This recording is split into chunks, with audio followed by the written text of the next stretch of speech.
Hi viewers, Tamil சமையல் ஸ்டுடியோவில் சுவையான வாழைத்தண்டு கூட்டு எப்படி பண்ணுறதுன்னு பார்க்கலாம். ஃபஸ்ட்டு ஒரு குக்கரில் 100 கிராம் பாசிப்பருப்பு எடுத்துருக்கேன், அதை சேர்த்துக்கலாம். இதை தண்ணீர் விட்டு நல்லா சுத்தப்படுத்திக்கலாம். இப்போ இது கூடவே 2 பச்சை மிளகாவை கட் பண்ணி சேர்த்துக்கலாம். பருப்பு மூழ்கிற அளவுக்கு தண்ணீர் சேர்த்துக்கலாம். 1/2 டீஸ்பூன் மஞ்சள் தூள் சேர்த்துக்கலாம்.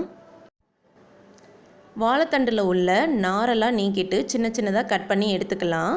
தண்ணியில் கொஞ்சமாக மஞ்சள் தூளும் உப்பும் சேர்ந்து கலந்துட்டு நம்ம கட் பண்ணி வச்சுருக்கிற வாழைத்தண்டை சேர்த்துக்கோங்க. அதோட நிறம் மாறாமல் இருக்கும். இப்போ இதில் உள்ள தண்ணியெல்லாம் வடிகட்டிட்டு வாழைத்தண்டை மட்டும் எடுத்து குக்கரில் மாற்றிக்கலாம்.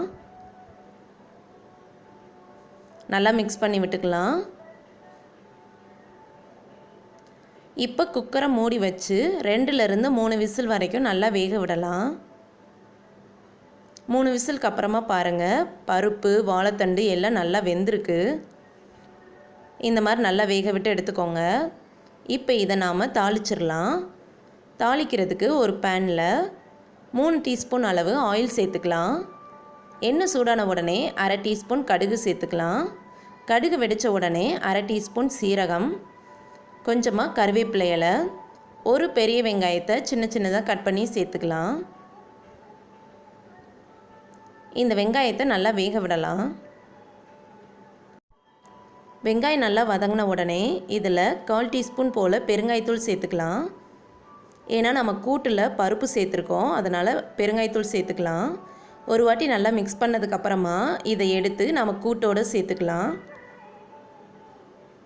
தேவையான அளவு உப்பு சேர்த்துக்கலாம். சேர்த்துட்டு நல்லா மிக்ஸ் பண்ணி விட்டுக்கலாம். அவ்வளோதான், சுவையான வாழைத்தண்டு கூட்டு தயாராகிருச்சு. ரொம்பவும் சிம்பிளாக பண்ணிடலாம், டேஸ்ட்டாக இருக்கும். நீங்களும் இதே மாதிரியே ட்ரை பண்ணி பாருங்கள். உங்களுக்கு இந்த டிஷ் பிடிச்சிருந்ததுன்னா லைக் பண்ணுங்கள், ஷேர் பண்ணுங்கள், மறக்காமல் சப்ஸ்கிரைப் பண்ணுங்கள். தேங்க்யூ.